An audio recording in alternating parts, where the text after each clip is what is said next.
Hello viewers, आज आपके सामने एक नई वीडियो में आपके लिए लेकर के आया हूं मैं हैज, हैव यानी कि दो टॉपिकों में मैंने बात करेंगे। आज हम एक बात करेंगे ब्रिटिश वाली और एक बात करेंगे अमेरिकन वाली। दोनों में ही हैज हैव आता है, आप देख रहे होंगे हैज और हैव। पहले हम ब्रिटिश वाली की बात करेंगे, ठीक है, क्योंकि ब्रिटिश इंग्लिश में हैज हैव का प्रयोग का मतलब होता है पास है और अमेरिकन में हैज हैव का प्रयोग होता है रखता है, ठीक है। अब जैसे कि मैं एक एग्जांपल से इसको पूरा करता हूं ताकि आपको थोड़ा ये क्लियर हो जाएगा कि अगर रूल्स की अगर बात करें तो फॉर्मूला होता है, अगर एफर्मेटिव बना रहे हैं आप, क्या बना रहे हैं एफर्मेटिव, तो आपको क्या करना है, बस सब्जेक्ट लगाएंगे प्लस हैज या हैव में से कोई एक लगाएंगे, हैज या हैव में से कोई एक लगाएंगे प्लस और वो चीज लगाएंगे जिसके बारे में वो बता रहा है यानी थिंग। अगर आप इसको नेगेटिव बना रहे हैं तो बस आपको क्या करना है, सब्जेक्ट लगाना है प्लस हैज नॉट या फिर हैव नॉट, उसके बाद थिंग। अगर आप इंटरोगेटिव बना रहे हैं तो सबसे पहले हैज या फिर हैव में से कोई एक, फिर सब्जेक्ट, उसके बाद थिंग और उसके बाद क्वेश्चन मार्क। ये इसका फॉर्मूला होता है, ठीक है। आप इसको नोटिस करेंगे तो आपको समझ में आएगा, ध्यान रखेंगे, काम आने वाली चीज है।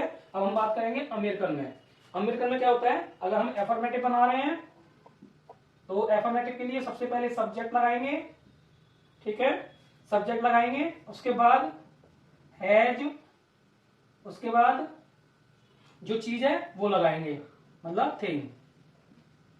अगर हम नेगेटिव बना रहे हैं तो आपको ध्यान रखना है थोड़ा सा कि पहले सब्जेक्ट आएगा, उसके बाद आपका डू नॉट या फिर डज नॉट में से कोई एक आएगा, उसके बाद आएगा आपका हैव और उसके बाद आएगी आपकी थिंग।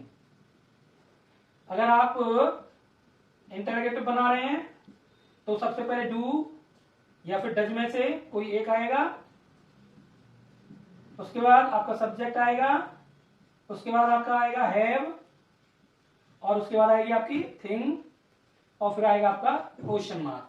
चलिए, ये मैंने आपके फॉर्मूले बता दिए हैं, ये आपके सिंटेक्स बता दिए हैं। ध्यान रखने वाली बात है कि हैव कब लगाना है। अगर आप अमेरिकन स्टाइल में काम कर रहे हो तो हैव लगा करके बनाएंगे, अगर आप ब्रिटिश में काम कर रहे हो तो हैज और हैव में से लगाएंगे। अब समझने में क्या आया कि इसमें कहीं भी डू या डज नहीं है, जबकि अमेरिकन में हमेशा डू या डज के साथ बनाते हैं। चलिए क्लियर कर लेते हैं एग्जाम्पल के साथ, आपको मैं बता देता हूं। सबसे पहले हम इसका एक एग्जाम्पल ले लेते हैं। सबसे पहले मैंने यहाँ एग्जाम्पल ले लिया, रवि के पास कार है, रवि के पास कार है। तो देखो फॉर्मूले के अकॉर्डिंग सब्जेक्ट रवि, उसके बाद हैज या हैव में से एक, तो ये सिंगुलर है तो हैज लगाएंगे, रवि हैज ए कार यानी कि थिंग, जो चीज है वस्तु है उसका नाम, रवि हैज ए कार। अगर इसको नेगेटिव बनाना है तो Ravi has not a car, Ravi के पास कार नहीं है, ठीक है। अगर इंटरोगेटिव बनाना है तो हैज रवि अ कार और क्वेश्चन मार्क। तो हमने दोनों तीनों बना दिए, ये एफर्मेटिव है, ये नेगेटिव है और ये इंटेरोगेटिव है। एफर्मेटिव, नेगेटिव और इंटेरोगेटिव। तो आपने देखा ये सिंपल तरीके से हमने एग्जाम्पल के रूप में आपको बता दिया है।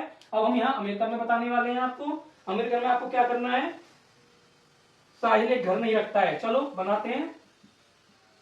साहिल एक घर रखता है।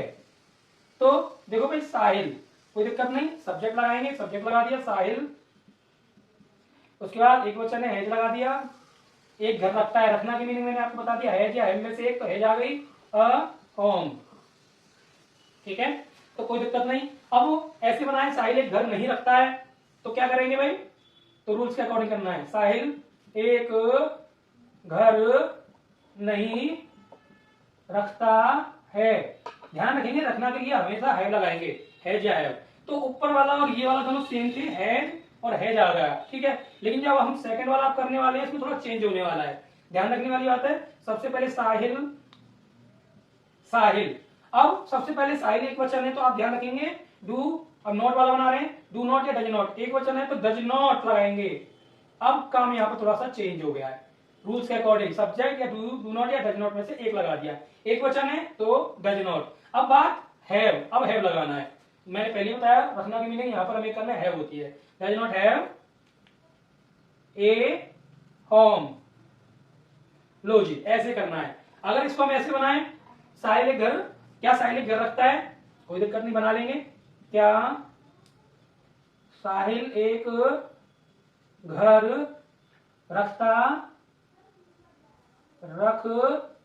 है? कोई बात नहीं। तो क्या शब्द पहले आ गया? इंटरोगेटिव है, तो क्या करेंगे? एक वचन या बहुवचन पहचान कर लेंगे। एक वचन है साहिल, तो यहाँ पे डज आ जाएगा पहले, डज साहिल। रूल्स मैंने यहां लिख दिया, सब्जेक्ट लगाएंगे डज साहिल। अब हैव ए होम और पीछे क्वेश्चन मार्क। तो आपने देखा कि हम यहां पर हैव का प्रयोग कर रहे थे। किसका प्रयोग कर रहे थे? हैव का। तो अमेरिकन में हैव लगाकर बनाते हैं और ब्रिटिश में हैव या हैज और हैव में से बनाते हैं। इसमें डू या डज नहीं लगाते, लेकिन अमेरिकन में हम डू या डज लगाकर के ही बनाते हैं। तो ध्यान रखें, आपको ऐसे ही बनाना है, ऐसे ही सीखना है। और बहुत सारी अगर आपको प्रैक्टिस करनी है तो मेरे साथ बने रहिए, मैं आपको ऐसी ही वीडियो देता रहूंगा।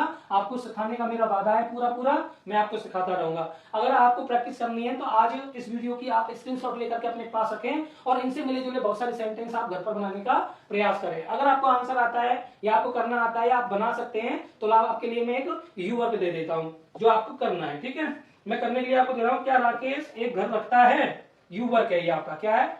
You work. तो यू वर्क में मैंने दे दिया आपके लिए, क्या राकेश एक घर रखता है? अब आपको ये दोनों तरीके से बनाना है। ब्रिटिश में भी इसका आंसर देना है आपको और अमेरिकन में भी आपको बनाना है। ठीक है, दोनों तरीके से आपको इसे बनाना है।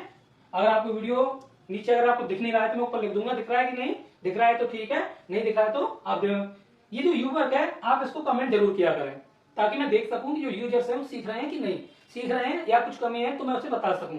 कमेंट करना अनिवार्य बनता है ताकि मुझे ये पता चलता रहे कि यूजर्स को कुछ लाभ हो रहा है, उससे प्रॉफिट हो रहा है कि नहीं। ध्यान रखने वाली बात है, अगर आपको वीडियो इन्फॉर्मेटिव लगी है, कुछ समझ में आया, अच्छा लगा है, देखने में समझने में अच्छा लगा है और वीडियो काफी इंटरेस्टिंग थी, और ऐसी ही वीडियो पाने के लिए मेरे चैनल को आप सब्सक्राइब करें, लाइक करें, कमेंट करें। धन्यवाद।